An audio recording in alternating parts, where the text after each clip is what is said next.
harap ng altar, kami lumalapit, umaawit ng masaya, papuri. Buksan ang kandila ng buhay, maliwanag sa paghihintay, sa pagdating ni Jesus, nawa'y pagpalain, ito ang aming dalangin. Panginoon ay natin, ang pag-ibig niya ay mamimingwing sa harap ng altar.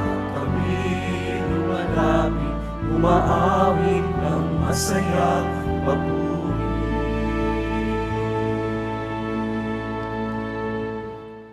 Sa ngalan ng Ama at ng Anak at ng Espiritu Santo, Amen.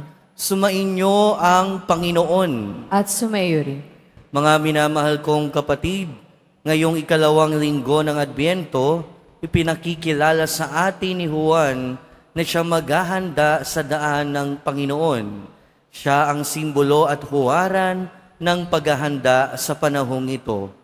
Kung sa unang linggo ng Adbyento ay binibigyang pansin natin ang darating na panahon, ipinaaalala naman ngayon sa atin na ang panahong iyon ay nagsimula na.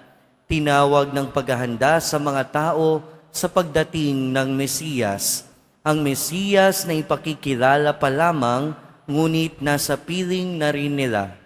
At upang tayo ay maging marapat gumanap sa banal na pagdiriwang, aminin natin ang pagsisihan ang ating mga kasalanan.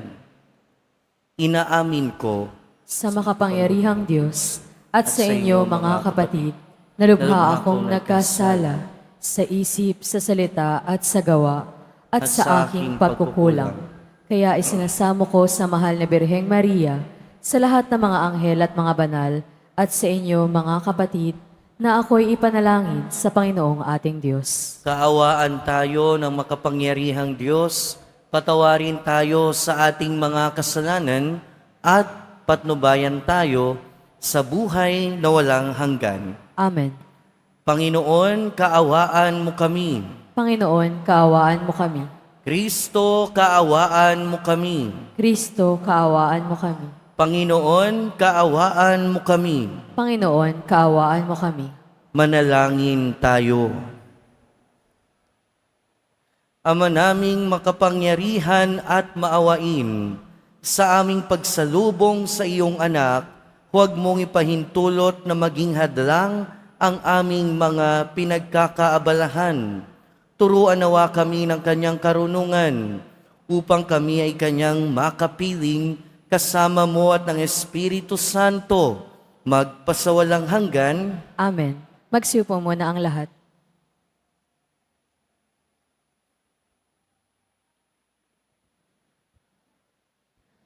Pagbasa mula sa aklat ni Propeta Baruch.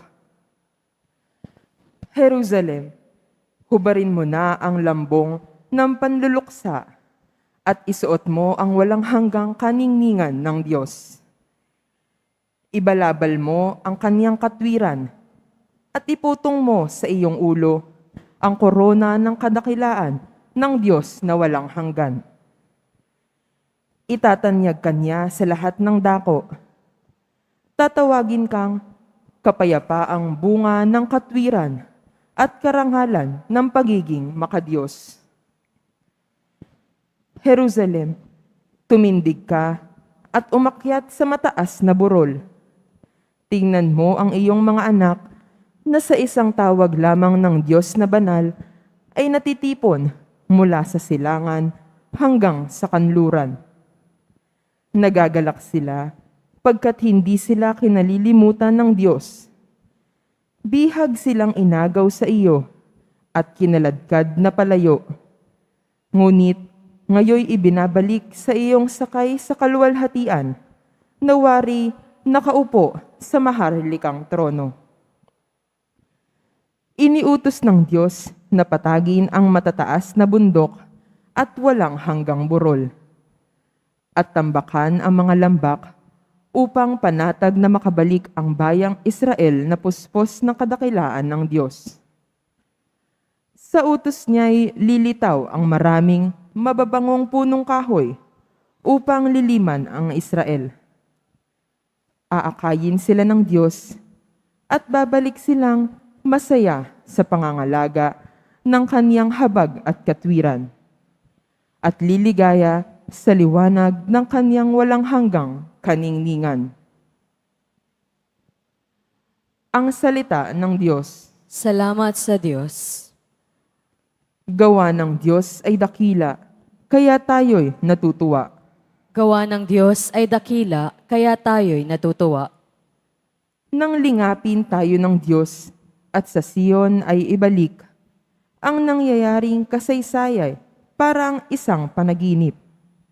Lahat tayo ay natuwa, masasayang nagsiawit. Gawa ng Diyos ay dakila, kaya tayo'y natutuwa. Ang sabi ng mga bansang nagmamasid sa paligid, ang ginawa ng Diyos nila ay dakila, anong rikit. Dakilang hang masasabi, pambihira ang ginawa. Kaya naman kami ngayon, kagalakay di kawasa. Gawa ng Diyos ay dakila, kaya tayo'y natutuwa. Kung paanong inuulan yaong mga tuyong batis, sa sariling bayan namin, kami poon ay ibalik. Silang mga nagbubukid na nagtanim na may luha, bayaan mo na mag-aning, masasaya't natutuwa. Gawa ng Diyos ay dakila, kaya tayo'y natutuwa. Yaong mga nagsihayong dalay binhit na nanangis, ay aawit na may galak, dalay ani pagbalik. Gawa ng Diyos ay dakila, kaya tayo'y natutuwa.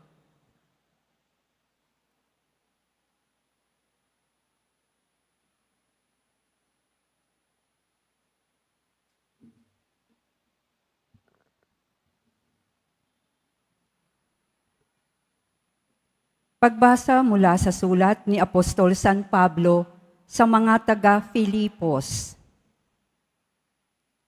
Ang aking mga panalangin para sa inyo ay laging puspos ng kagalakan dahil sa inyong tulong sa pagpapalaganap ng mabuting balita tungkol kay Kristo, mula nang ito'y inyong tanggapin hanggang sa kasalukuyan.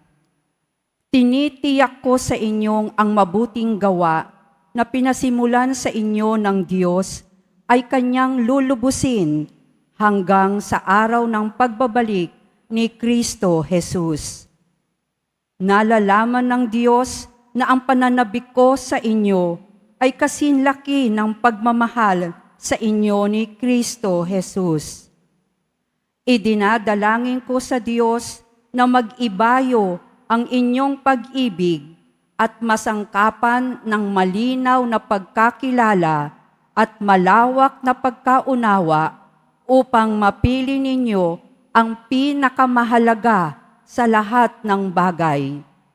Sa gayon, pagdating ng araw ng pagbalik ni Kristo, matagpuan kayong malinis, walang kapintasan at puspos ng magagandang katangiang kaloob sa inyo ni Hesu Kristo, sa karangalan at kapurihan ng Diyos. Ang salita ng Diyos. Salamat sa Diyos. Magsitayo po ang lahat.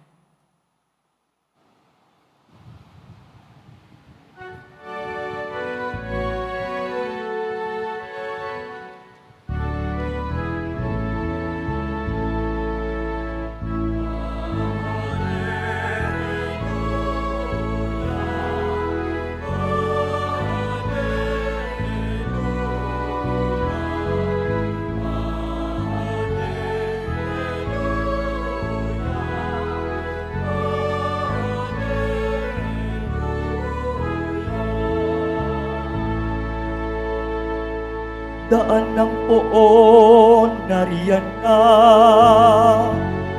Wirit ihanda sa Kanya, pagtubos niya'y makikita.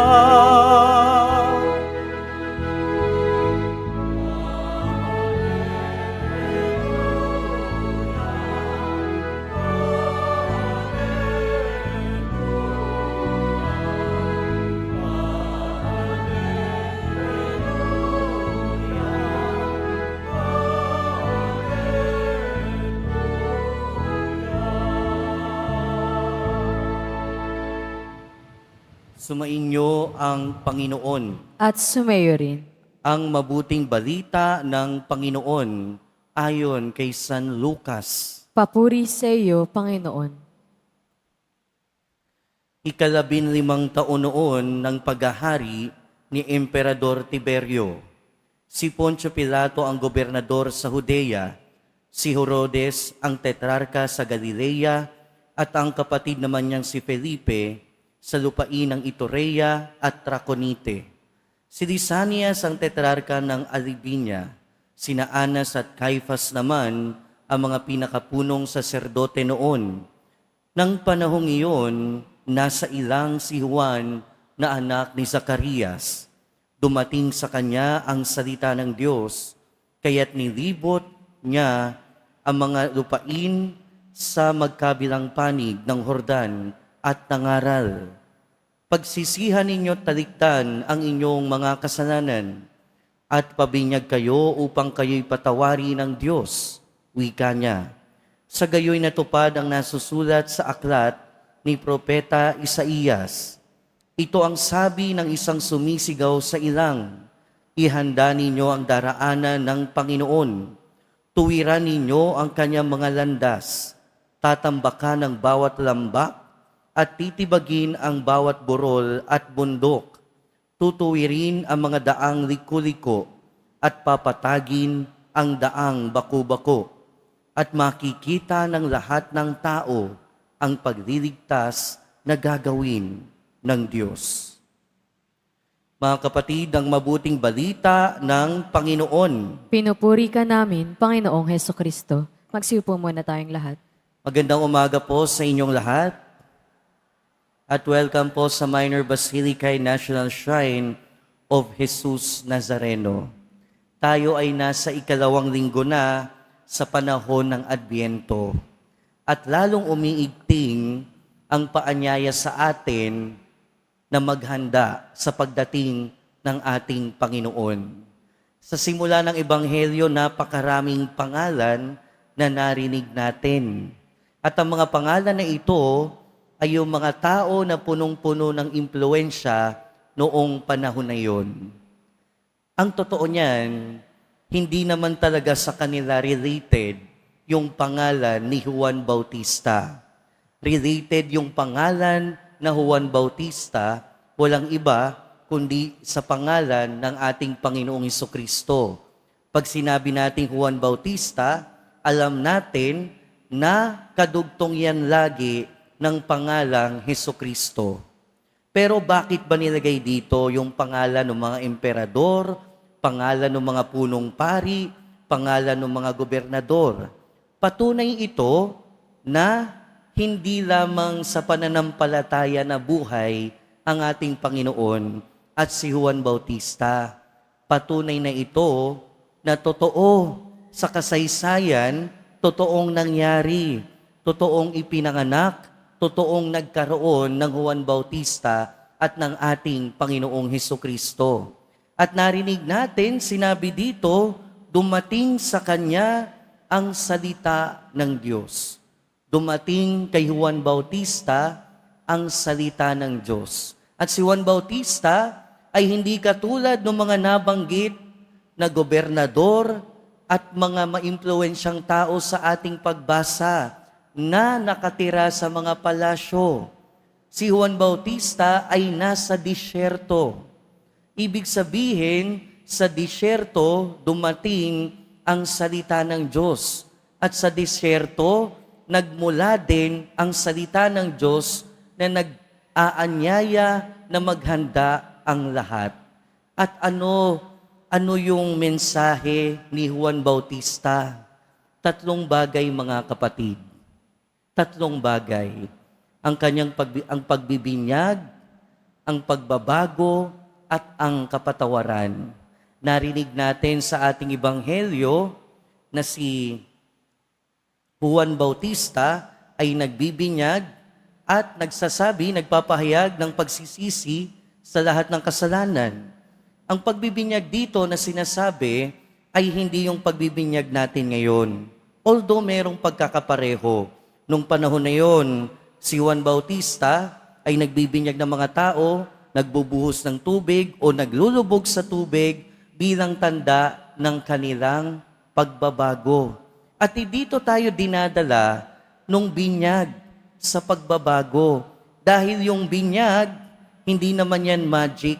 Hindi naman yan magic na pag nabinyagan, yung mga tao noon, kusa silang magbabago. Pero ito ay unang hakbang para sa mas malalim na pagbabago sa kanilang buhay. Ngayon mga kapatid, pinapaalala din sa atin ng ating sariling binyag, nawa ay magdala sa atin patungo sa pagbabagong buhay. Pag sinabi nating pagbabago, ang ibig sabihin dito ay metanoia. At ang ibig sabihin ng metanoia ay hindi lamang pagbabago ng buhay, pero pagbabago ng buong pagkatao, pagbabago ng buong buhay. Ibig sabihin yung tinatawag nilang 180 degrees na conversion, radikal na pagbabago. At sa pagdating ng ating Panginoon, ito rin naman yung paghahanda na sinasabi ni Juan Bautista. Ngayong gugunitiin natin, ngayong ipagdiriwang natin, yung unang pagdating ng ating Panginoon, ano yung paghahanda na ibinibigay natin? Sana hindi lang doon sa mga physical na paghahanda, pero lalong-lalo, ang mas importante ay yung paghahanda ng ating sarili, yung pagbabago ng ating buhay na ginagawa natin. At kasabay ng pagbibinyag na ito at pagbabago ay ang kapatawaran ng kasalanan. Paalala din sa ating lahat na dala ng ating Panginoon sa Adbyento, ang pinaka-purpose din na kanyang pagdating ay ang kaligtasan natin. Sa kaligtasan na yon, kasama yung kapatawaran ng ating kasalanan. At siguro bilang paghahanda sa pagdating ng ating Panginoon, kung hindi man ito ang ating handog sa ating Panginoon, ang kapatawaran ng ating mga kasalanan, maaari ding ito yung maging regalo natin sa ating kapwa. Kung meron pa tayong mga tao na nahihirapan pa tayong patawarin, kung meron tayong mga kaibigan na matagal na nating nakalimutang patawarin, ngayon pinaalalahanan tayo ng paghahanda ni Juan Bautista. Siguro panahon na, magpatawad na. Kung paanong dumating ang pagpapatawad ng ating Panginoon sa atin, ganon din naman sa ating pagdiriwang sa kanyang pagdating na malapit na, siguro isa sa mga regalo na pwede nating ibigay sa Panginoon ay ang ating pagpapatawad sa ating kapwa. Kaya mga kapatid, sa pagpapatuloy ng ating buhay, lagi nating alalahanin ang mga paalala ni Juan Bautista. Paalala ni Juan Bautista, ang ating pagbibinyag, ang simula ng ating pagbabago. Pero ang pagbabago na ito ay laging nasa atin manggagaling. Nawa ang Adbyento ay maging inspirasyon natin para lagi tayong magpumilit at mag-struggle na tunay na magbagong buhay. At kasama sa ating pagbagong buhay ay ang pagpapatawad sa ating kapwa. Amen. Magsitayo na po ang lahat at ipahayag natin ang ating pananampalataya. Sumasampalataya ako Sa Diyos amang makapangyarihan sa lahat, na may gawa ng langit at lupa, sumasampalataya ako kay Jesucristo, iisang anak ng Diyos, Panginoon nating lahat. Nagkatawang tao siya, lalak ng Espiritu Santo, ipinanganak ni Santa Mariang Berhen, pinagpakasakit ni Poncio Pilato, ipinako sa krus, namatay, inilibing, nanaog sa kinaroroonan ng mga yumao. Nang may 3 araw na buhay na maguli, umakyat sa langit, naluluklok sa kanan ng Diyos amang makapangyarihan sa lahat. Doon magmumula ang paririto at huhukom sa nangabubuhay at nangamatay na tao. Sumasampalataya naman ako sa Diyos Espiritu Santo, sa banal na simbahang katolika, sa kasamahan ng mga banal, sa kapatawaran ng mga kasalanan, sa pagkabuhay na muli na nangamatay na tao, at sa buhay na walang hanggan. Amen. Minamahal kong mga kapatid, habang tayo'y nananabik sa pagdating ng Panginoon, Dumulog tayo sa Diyos Ama upang tayo'y kanyang tulungang tumugon sa panawagan ni Juan Bautista na ihanda at tuwirin ang daraanan ng Mesiyas. Buong pagpapakumbaba tayong manalangin, mapagpalang Ama, dinggin mo kami. Mapagpalang Ama, dinggin mo kami. Para sa mga misyonero at mga pinuno ng aming simbahan, magkaroon nawa sila ng lakas ng loob na tagpuin ang mga taong nasa lansangan at nasa laylayan ng lipunan. Manalangin tayo. Mapagpalang Ama, dinggin mo kami.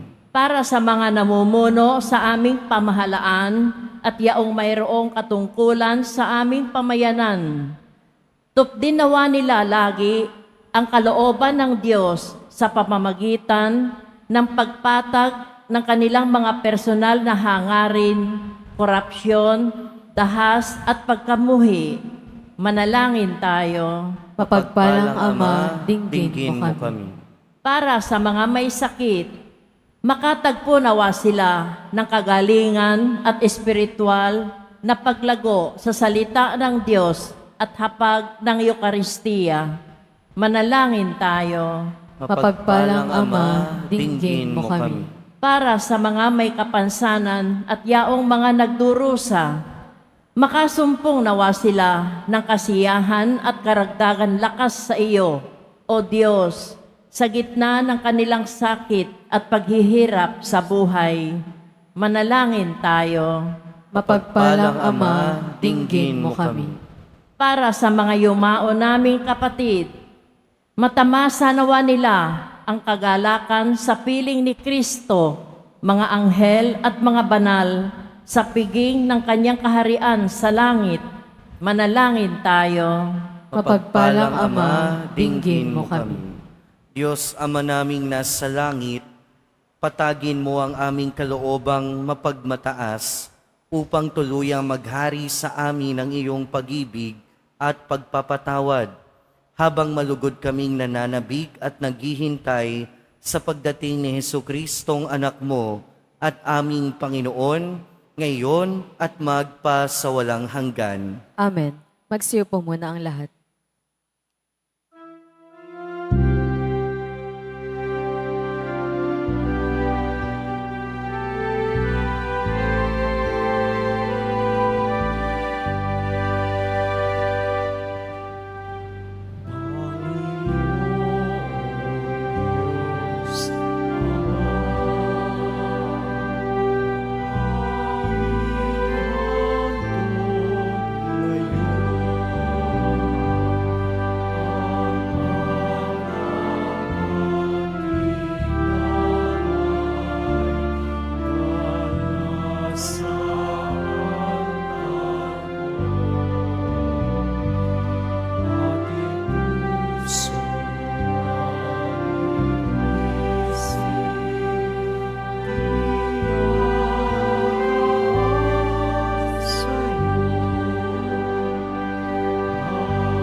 Magsitayo po ang lahat.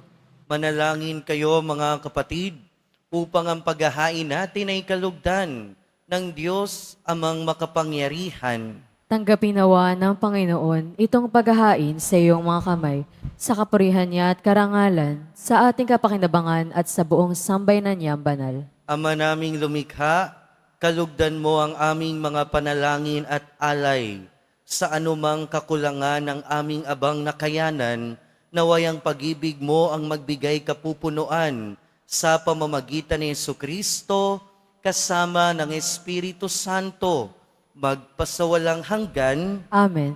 Sumainyo ang Panginoon. At sumayo rin. Itaas sa Diyos ang inyong puso at diwa. Itinaas na namin sa Panginoon. Pasalamatan natin ang Panginoong ating Diyos. Marapat na siya ay pasalamatan. Ama naming makapangyarihan, tunay ngang marapat na ikaw ay aming pasalamatan sa pamamagitan ni Jesucristo na aming Panginoon. Siya'y isinugo mo upang matupad ang iyong magandang balak para sa lahat. Hindi niya ikinahiyang mamuhay ng mahirap upang mapakisamahan niya kaming matapat. Siya'y naging hindi na iba sa amin upang maitampok niya kami sa iyong piling. Sa kanyang lantarang muling pagdating, ang pakikisama niya'y puspusang magniningning at ang pangako niyang kapanabanabik ay inaasahan naming lubos na makakamit. Kaya kaysa ng mga anghel na nagsisiawit ng papuri sa iyo nang walang humpay sa kalangitan, kami nagbubunyi sa iyong kadakilaan.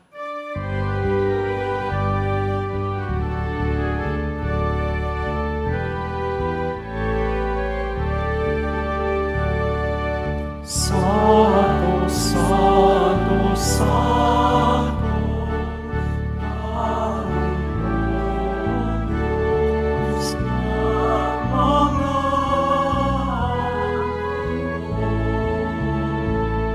napupuno ang langit at lupa ng kadakilaan mo. Hosana, Hosana sa kaitaasan. Hosana, Hosana sa kaitaasan. Pinagpalang na paririto sa ngalan ng Panginoon. Hosana, Hosana sa kaitaasan. Hosana, Hosana sa kaitaasan. Silihod po ang lahat. Ama naming banal, ikaw ang bukal ng tanang kabanalan.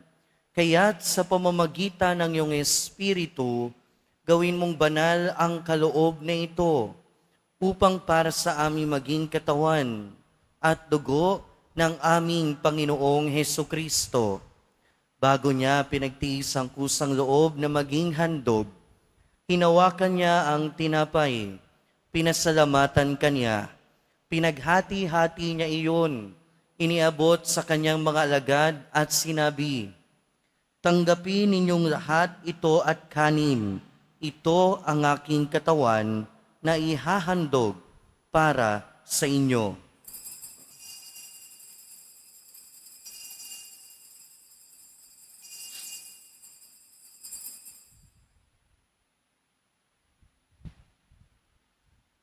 Gayon din naman noong matapos ang hapunan, hinawakan niya ang kalis.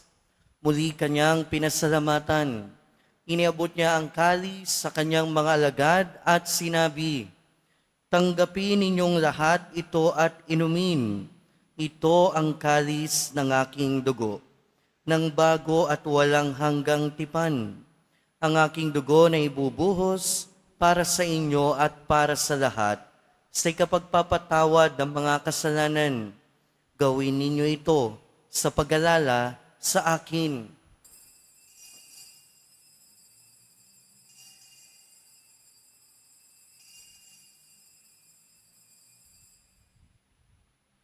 Magsitayo po ang lahat. Ipagbunyi natin ang misteryo ng pananampalataya. Si Kristo'y namatay, si Kristo'y nabuhay, si Kristo'y babalik sa wakas ng panahon. Ama, ginagawa namin ngayon ang pag-alala sa pagkamatay at muling pagkabuhay ng iyong anak. Kaya tinaalay namin sa iyo ang tinapay na nagbibigay buhay at ang kalis na nagkakaloob ng kaligtasan. Kami nagpapasalamat dahil kami iyong minarapat na tumayo sa harap mo para maglingkod sa iyo. Isinasamo namin kaming magsasalo-salo sa katawan at dugo ni Kristo ay mabuklod sa pagkakaisa sa pamamagitan ng Espiritu Santo. Ama, Lingapin mo ang iyong simbahang laganap sa buong daigdig. Puspusin mo kami sa pag-ibig. Kay San Francisco na aming Santo Papa, at ni Jose na aming Obispo at ng Tanang Kaparian, alalahanin mo rin ang mga kapatid naming nahimlay, nang may pag-asang sila'y muling mabubuhay, gayon din ang lahat ng mga pumanaw. Kaawaan mo sila at patuloyin sa iyong kaliwanagan. Kaawaan mo at pagindapating kaming lahat na makasalo sa iyong buhay na walang wakas. Kaysa ng mahal na Birheng Maria na Ina ng Diyos, ng kabiyak ng puso niya si San Jose, kaysa ng mga apostol ni San Juan Bautista, at ng lahat ng mga banal na namuhay dito sa daigdig ng kalugod-lugod sa iyo, maipagdiwang nawa namin ang pagpupuri sa ikararangal mo sa pamamagitan ng iyong anak na aming Panginoong Hesu Kristo. Sa pamamagitan ni Kristo, kasama niya at sa Kanya, ang lahat ng parangal at papuri ay sa iyo, Diyos amang makapangyarihan, kasama ng Espiritu Santo, magpasawalang hanggan.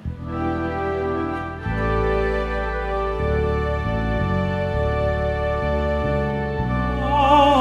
Amen. Amen.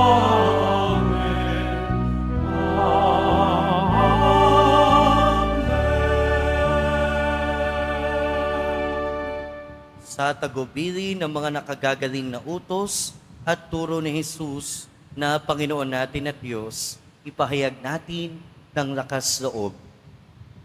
Ama namin, Sumasalangit ka, sambahin ang ngalan mo, mapasa amin ang kaharian mo, sundin ang loob mo dito sa lupa para nang sa langit. Bigyan mo kami ngayon ng aming kakanin sa araw-araw, at patawarin mo kami sa aming mga sala, para ng pagpapatawad namin sa nagkakasala sa amin. At huwag mo kaming ipahintulot sa tukso, at iadya mo kami sa lahat ng masama. Hinihiling namin kami adya sa lahat ng masama, pagkalooban ng kapayapaan araw-araw, iligtas sa kasalanan at ilayo sa lahat ng kapahamakan, samantalang aming pinananabikan ang dakilang araw ng pagpapahayag ng tagapagligtas naming si Hesu Kristo. Sapagkat iyo ang kaharian, at ang kapangyarihan, at ang kapurihan magpakailanman. Amen. Panginoong Hesu Kristo, sinabi mo sa iyong mga apostol, kapayapaan ang iniiwan ko sa inyo, ang aking kapayapaan ang ibinibigay ko sa inyo. Tunghayan mo ang aming pananampalataya at huwag ang aming pagkakasala. Pagkalooban mo kami ng kapayapaan at pagkakaisa ayon sa iyong kalooban, kasama ng Espiritu Santo, magpasawalang hanggan. Amen. Ang kapayapaan ng Panginoon ay laging sumainyo. At sumayo rin. Magbigayan tayo ng kapayapaan sa isa't isa. Peace be with you po. Kordero ng Diyos na nag-aalis ng mga kasalanan ng sanlibutan, maawa ka sa amin. Kordero ng Diyos na nag-aalis ng mga kasalanan ng sanlibutan, maawa ka sa amin.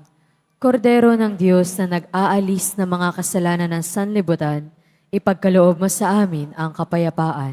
Magsilhod po ang lahat.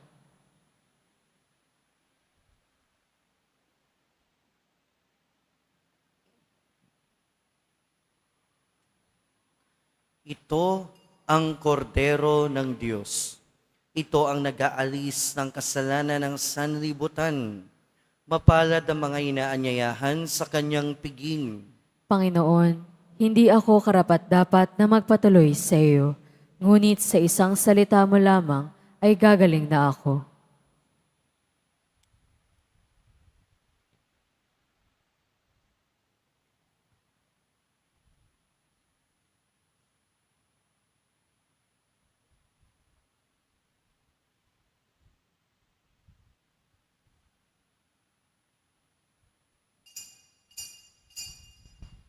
Para sa lahat ng tatanggap na banal na komunyon, Sasagot po tayo ng amen pagkasabi ng pari o ng lay minister ng katawan ni Kristo at isubo agad sa bibig bago umalis sa harapan ng pari o lay minister. Sumunod po tayo. Maraming salamat po.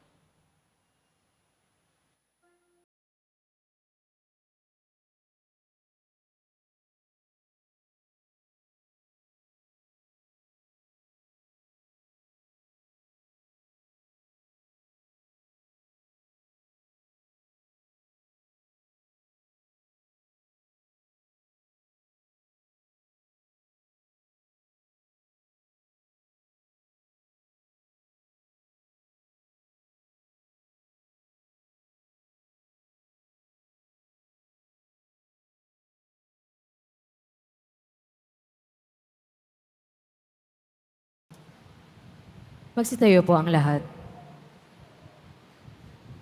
Manalangin tayo.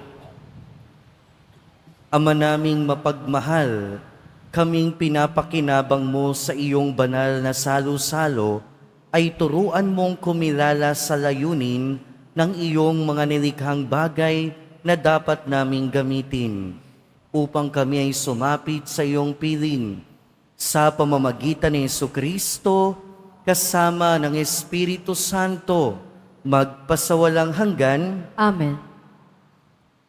Sumainyo ang Panginoon. At sumayo rin. Mahal na poong Jesus Nazareno, inihayag mo sa pamamagitan ng krus ang walang maliw na pag-ibig ng Diyos sa sangkatauhan. Pakinggan mo ang kahilingan, lalo na para sa mga nangangailangan ng iyong tulong at awa. Makamtanawa namin ang iyong kasagutan na may utang na loob na tinatanaw. Basbasan din po ninyo itong mga imahen at dasalan upang lalo kaming manalangin at magtiwala.